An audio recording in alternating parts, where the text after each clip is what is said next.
ओ केकी कंठाभनीलं सुरवर विलसद्विप्रपादाब्जचिह्नं सौभाढ्यं पीतवस्त्रं सरसिजनयनं सर्वदा सुप्रसन्नं पाणौ नाराचचापं कपिनिकरयुतं बन्धुना सेव्यमानं नौमीड्यं जानकीशं रघुवरमनिशं पुष्पकारूढरामं कौसलेन्द्रपदगञ्जमञ्जुलौ कोमलावजमहेशवन्दितौ जानकीकरसरोजलालितौ चिन्तकस्य मनभृङ्गसङ्गिनौ कुन्द इन्दुदरगौरसुन्दरम् अम्बिकापतिमभीष्टसिद्धिदं कारुणिककलकञ्जलोचनं नौमि शङ्करमनङ्गमोचनम्। भवतां समेषां श्रीमद् वाल्मीकि रामायण पारायणोपक्रमे हार्दं स्वागतम् अभिनन्दनं च। इदानीम् उत्तरकाण्डस्य 63तमः सर्गः आरभ्यते। सर्गेस्मिन्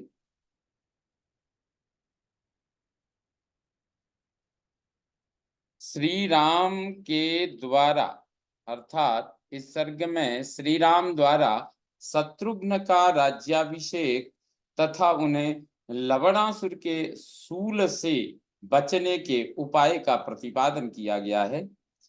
एवमुक्तस्तु रामेण परां व्रीडामुपागमत् शत्रुघ्नो वीर्यसम्पन्नो मदं मंदम मंदमुवाच।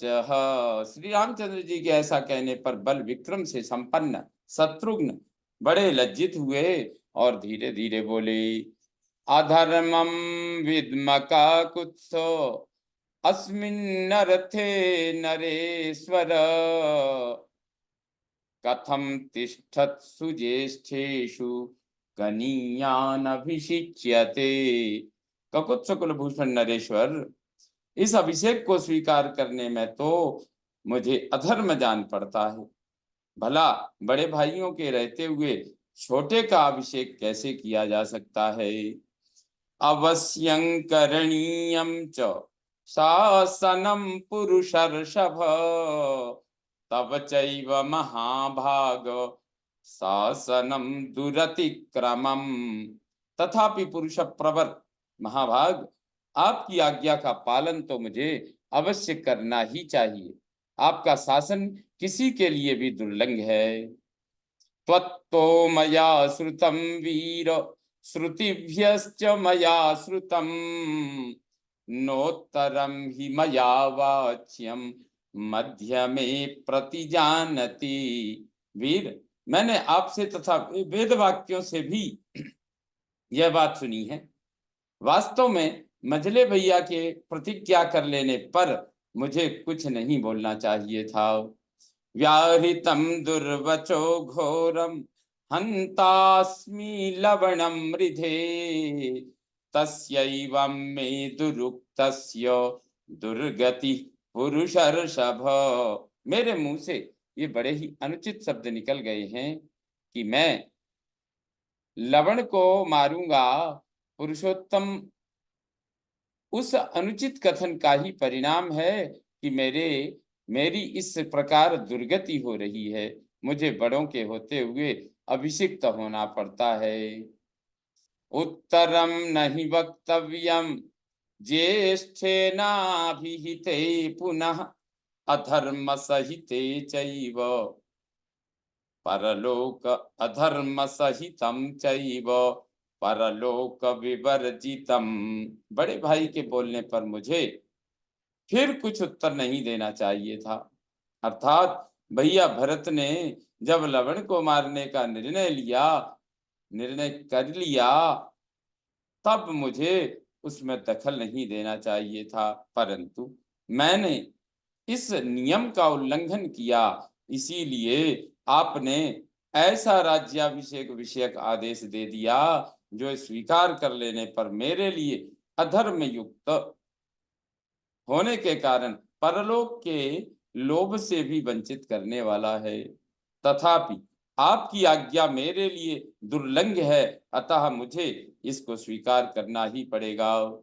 सोहम द्वितीयम काकुत्स्थो न वक्ष्यामीति चोत्तरम मा द्वितीयेन दंडो वै निपतेन्मयि मानद। काकुत्स्थ, अब आपकी जो आज्ञा हो चुकी उसके विरुद्ध मैं कोई उत्तर नहीं दूंगा। मानद, कहीं ऐसा ना हो कि दूसरा कोई उत्तर देने पर मुझे इससे भी कठोर दंड भोगना पड़े। कामकारो ह्यहं राजन्स तवास्मि पुरुषर्षभ अधर्मं जहि काकुत्स्थ मत्कृते रघुनंदन। राजन, पुरुष प्रवर रघुनंदन, मैं आपकी इच्छा के अनुसार ही कार्य करूंगा, किंतु इसमें मेरे लिए जो अधर्म प्राप्त होता है उसका नाश आप करें।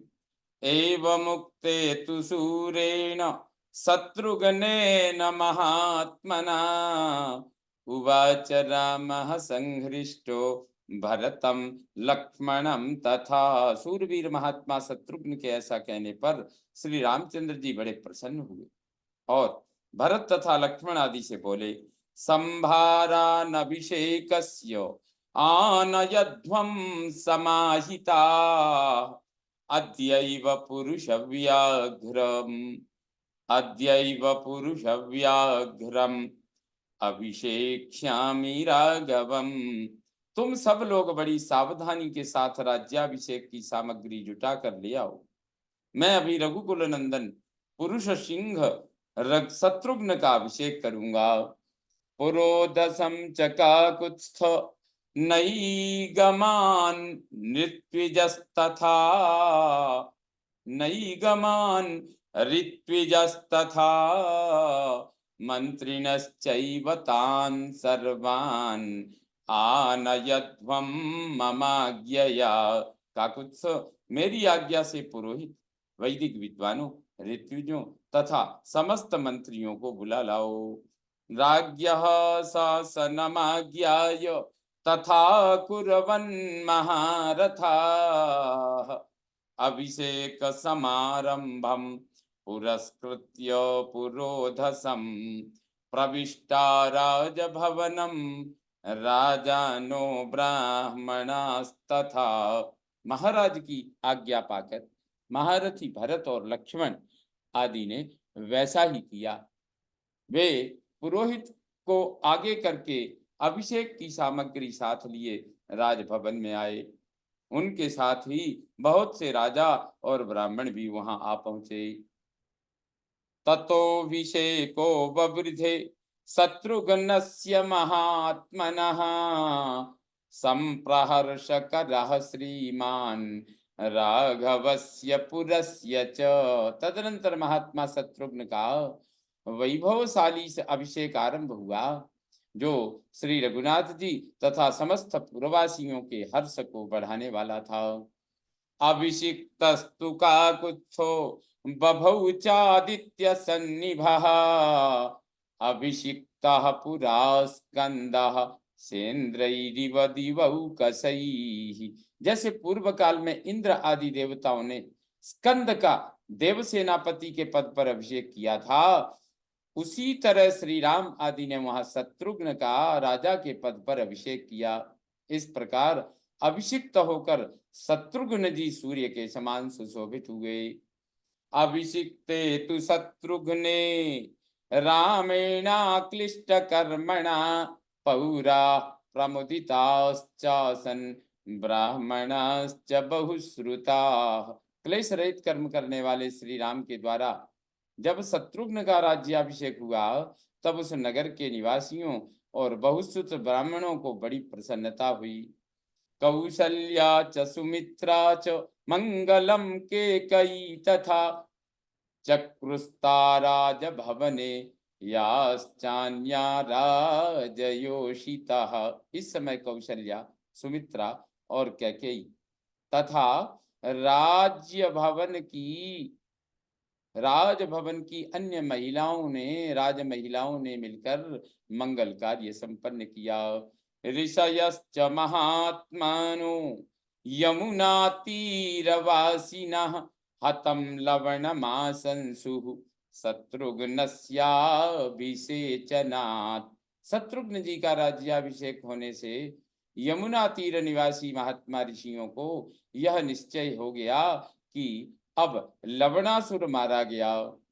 ततोऽभिषिक्तं शत्रुघ्नम् अंकमारोप्य राघवः उवाच मधुरां वाणीं तेजस्तस्याभिपूरयन्।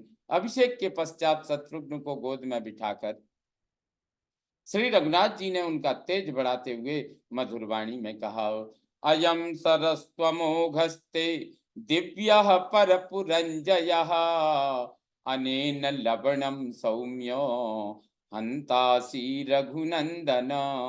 रघुनंदन, सौम्य शत्रुघ्न, मैं तुम्हें यह दिव्य अमोघ बाण दे रहा हूं, तुम इसके द्वारा लवणासुर को अवश्य मार डालोगे।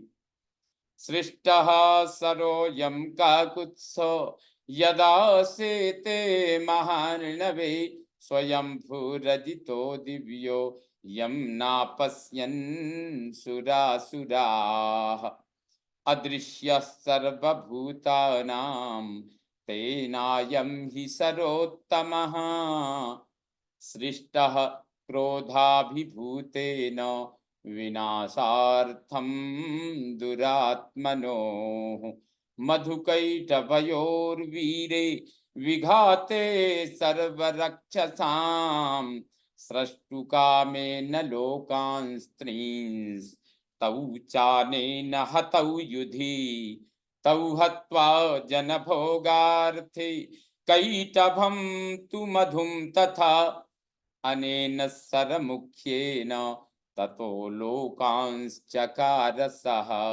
काकुत्थ, पिछले प्रलय काल में जब किसी से भी पराजित न होने वाले अजन्मा एवं दिव्य रूपधारी भगवान विष्णु महान एकारणव के जल में शयन करते थे, उस समय उन्हें देवता और असुर कोई नहीं देख पाते थे।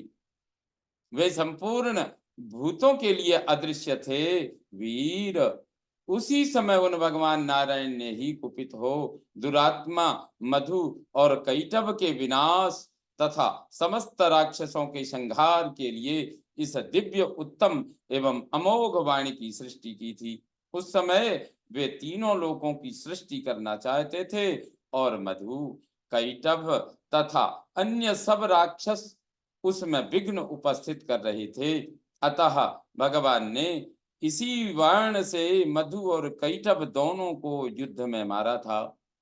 इस मुख्य बाण से मधु और कैटभ दोनों को मारकर भगवान ने जीवों के कर्म फल भोग की सिद्धि के लिए विभिन्न लोकों की रचना की। नायं मया सरः पूर्वं रावणस्य वधार्थिना मुक्तः शत्रुघ्न भूतानां महान ह्रासो भवेदिति। शत्रुघ्न, पहले मैंने रावण का वध करने के लिए भी इस बाण का प्रयोग नहीं किया था, क्योंकि इसके द्वारा बहुत से प्राणियों के नष्ट हो जाने की आशंका थी।